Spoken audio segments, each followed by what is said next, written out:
High বন্ধুরা, তো চলো আমি একটা নতুন ব্লগ নিয়ে তোমাদের সঙ্গে কথা বলতে চলে এসেছি। তো আজকে অ্যাকচুয়ালি তোমার মনটা খুব একটা ভালো নেই। তার কারণ হচ্ছে সকাল থেকে তোমার আয়োজন করা হচ্ছে। তোমাদের আগে হয়তো বলেছিলাম যে এরকম দিদা মারা গেছে, তো ওনার 3 মাসের কাজটা আজকে করে নিচ্ছে। আমাদের একটু অসুবিধা আছে, সেজন্য বছরের পুরো কাজটা আমরা 3 মাসে করে নিচ্ছি। তো আজকে খুব একটা মনটা ভালো নেই, ওনার কথা খুব মনে পড়ছে। সারা দিনই মনে পড়ে, অন্য সময়ও মনে পড়ে, অন্য দিনও মনে পড়ে, তবে আজকে কাজটা হচ্ছে তো সেই জন্য আজকে একটু বেশি খারাপ লাগছে। যাই হোক, অনেক বছর আমাদের সঙ্গে ছিল, অনেক ভালোবাসা আমাদেরকে দিয়েছে, আমরাও ওনাকে ভালোবাসা দিয়েছি। দেখবে বয়স্ক গুরুজন মানুষরা থাকলে পরে একটা মানুষের মাথার উপর একটা ছাদের মতো থাকে। তো সেটা চলে গেলে তোমরা নিশ্চয়ই জানো, তোমরা অনেকেই দিদাহারা দাদুহারা এরকম আছো।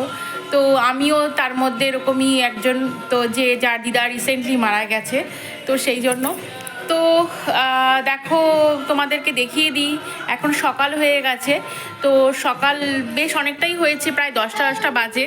তো জলখাবার খাওয়া হয়ে গেছে। আমার মা অলরেডি তোমার নিচে গোছগাছ করতে চলে গেছে, কারণ আমাদের নিচে একতলাতে কাজটা হবে।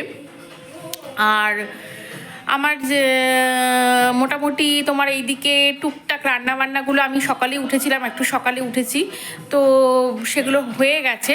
তো চলো দেখিয়ে দিই আজকে কী কী রান্না হয়েছে। খুব একটা কিছু না, ওই কাল আগের দিন কিছু করে রাখা ছিল দিদাকে দেওয়ার জন্য। আর মাছটা আজকে সকালে কিনে আনা হয়েছে, সেটা জাস্ট ভাজা করে নিয়েছি। তো তোমাদের নিচে যে কাজ হচ্ছে ওখানে নিয়ে যাব। তো তার আগে চলো দেখে নাও তোমার রান্নাঘরে কি রান্না হয়েছে। চলো দেখতে থাকো।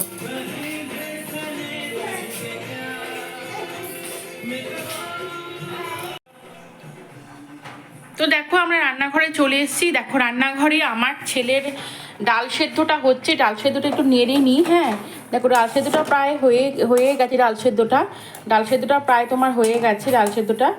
তো দেখো, ডাল সেদ্ধটা প্রায় হয়ে গেছে। এর মধ্যে আলু সেদ্ধ দিয়ে দিয়েছি, প্রায় হয়ে এসেছে ডাল সেদ্ধটা। আচ্ছা, তারপরে দেখো এখানে বলে দিই, এখানে যেমন ধরো এখানে হয়েছে নিরামিষের মধ্যে হচ্ছে তোমার এই বাঁধাকপি তরকারি, দিদা খেতে ভালোবাসতো, টমেটোর চাটনি, এগুলো আগের দিনই করে রাখা হয়েছে। তারপরে এইটা হয়েছে তোমার আলু পোস্ত। আর দিদার মাছ ভাজাটা নিচে নিয়ে গেছে। আমার ছেলের মাছ ভাজাটা আমি করে রেখে দিয়েছি সকালবেলা। দেখো, টাটকা মাছ এনেছিল, সেটা তোমার করে রেখে দেওয়া হয়েছে।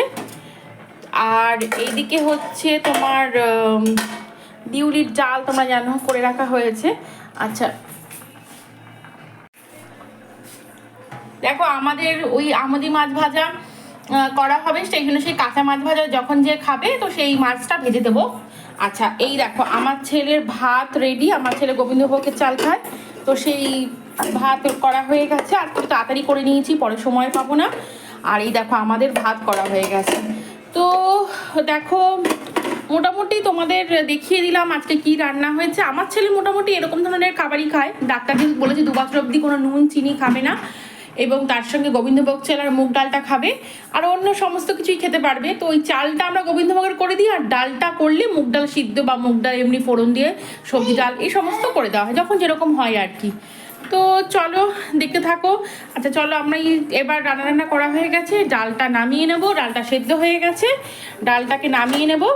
তো ডালটা তোমার নামানো হয়ে গেলে আলুগুলো মোটামুটি সেদ্ধ হয়ে গেছে, সবই সেদ্ধ হয়ে গেছে, ডালটাও সেদ্ধ হয়ে গেছে। এবার নামিয়ে নেব। নামিয়ে নিয়ে তোমার একটু কাঁচা তেল দিয়ে দিচ্ছি ওপর দিয়ে। হ্যাঁ, কাঁচা তেল, একটু লঙ্কা চিড়ে, এগুলো কিন্তু আমার ছেলেকে দিই, কারণ একটু ঝাল খেতে অভ্যস্ত হোক, নাহলে কিন্তু মুশকিল হয়ে যায় পরবর্তীকালে বাইরে কোথাও বেড়াতে টেড়াতে গেলে।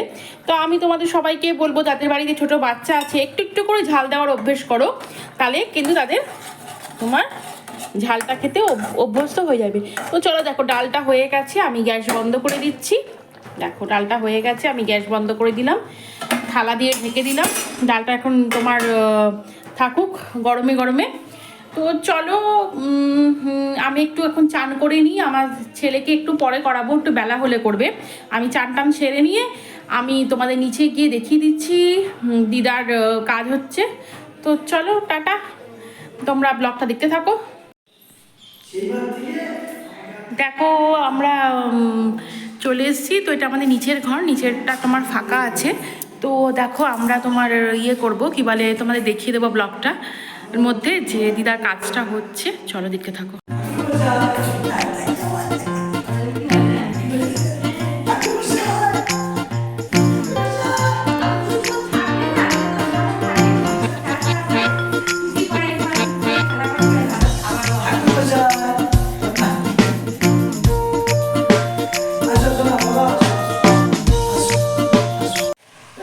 তো দেখো আমরা এই খালি ঘরটায় ঢুকে দাঁড়িয়েছি, পাশে কাজ হচ্ছে, এরকম নিজেদের মধ্যেই হচ্ছে, সেরকম বড় করে কিছু করছি না। তো দেখো তোমরা দেখলে আজকে দিদার কাজটা তোমার হয়ে যাক আর শান্তি মতো, এটাই তোমরা কামনা করো। দিদা যেখানেই থাকুক ভালো থাকুক সুস্থ থাকুক, এটাই কামনা করি। তো চলো আজকের ব্লগটা এখানেই শেষ করছি, এরপরে কাজ হয়ে গেলে খাওয়া দাওয়া করবো, একটু রেস্ট করব। তো চলো আজকের ব্লগটা এখানেই শেষ করি, টাটা।